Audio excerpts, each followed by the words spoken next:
Hi guys, share ko lang sa inyo itong ating mga itlog. So marami tayong mga itlog dito, mga gustong buhayin. So share ko lang sa inyo, ito yung ating mga Japan. So meron tayo dito, ayan, mga maliliit pa lang. So ayan, may Japan tayo dyan. So marami yan. So ayan, kung makikita niyo maliliit pa, kulay itim, ayan, mga Japan.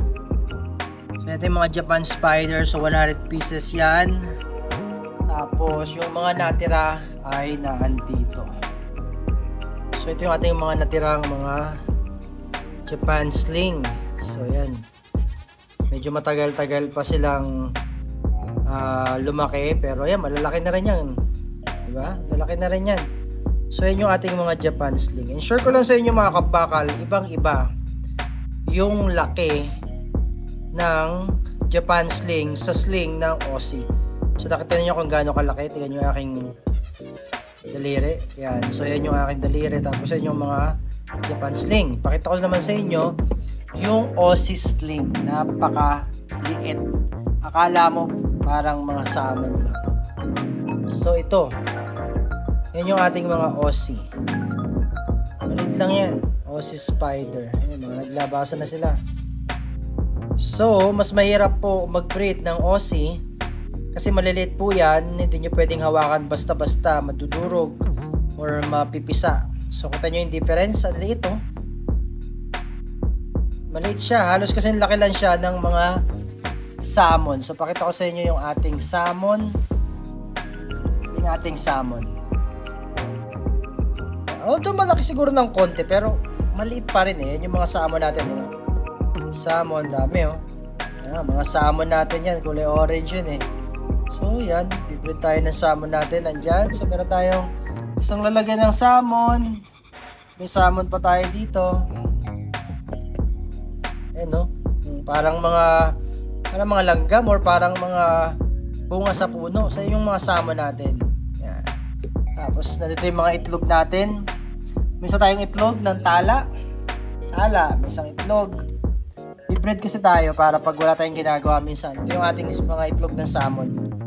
Malalaki yung pagkakabilog yan. Ano to nagmo-molt na yata sa loob. So yan yung ating mga salmon. Meron din tayong Margus line. Margus. So yan. So kumpara dun sa salmon, malalaki talaga mag-itlog yung mga salmon. Margus, maliit pa rin eh.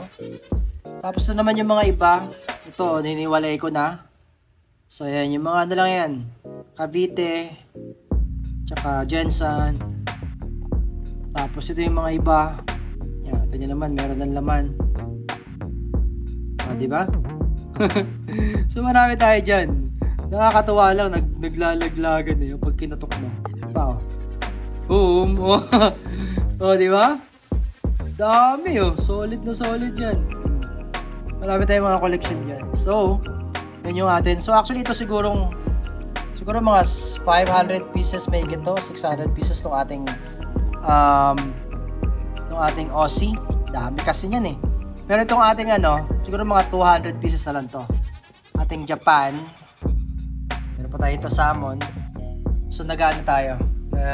I-breed na rin tayo para nga naman ma-experience natin. Tapos share ko sa inyo kasi ito yung ating 100 pieces. Meron tayong isang lagayan ng mga Japan natin na hiniwalay natin. Yan yung nakahiwalay na isa. Ngayon dito sa ating table, meron tayo dito mga Japan. Ayun o. Ito ba yung mga malilit na yan? Mga Japan na yan, tig-isa. So bukas natin sila try pakainin. Nakalagay dyan. So sinel ko lang, dinikit ko para hindi makalabas. So okay din yan. Yung mga Japan. Tapos yung ating mga salmon at saka yung ating salmon natin tsaka yung ating mga Margus. Yung napakain natin salmon. Lalaki yan. So dyan lang sila. Tuwing gabi ako nagpapakain eh. Mamaya nasabit natin yung mga yan sa ating sabitan. Mga dyan, mga bark spider. So ating mga Ang malalaking ano diyan, malalaking chimpanzee. Meron din tayong jumping spider, ilaw. Tsaka yung isa nandun nagtatago. Meron tayong male na Japan, tsaka may female doon sa taas. Meron tayo dito Aussie, tsaka yung itlog niya. So yun. Ayan, nakita nyo mga kabakal sa mga nagtatanong. Ganyan po ang itsura ng mga eggs. Matrabaho lalo na itong ating Aussie kasi nga naman napakarami niyan. Kailangan din isa-isahin niya pag lumaki na. Although napakain ko na naman yung Aussie natin, pakain natin yan. Lalakihin muna natin ng mga kasing laki ng Japan bago ko sila ihiwalay. Pero mas solid yan. Mas solid. Alright, so yun. Salamat po sa mga gusto mag-order ng mga gagamba dyan at ng mga pitak. So, message nyo lang ako. Meron tayo ng mga pitak pahamugan, tsaka yung mga maramihan. Ito 6 souls na ito eh. Mention lang ako sa aking Facebook page. Maraming salamat po.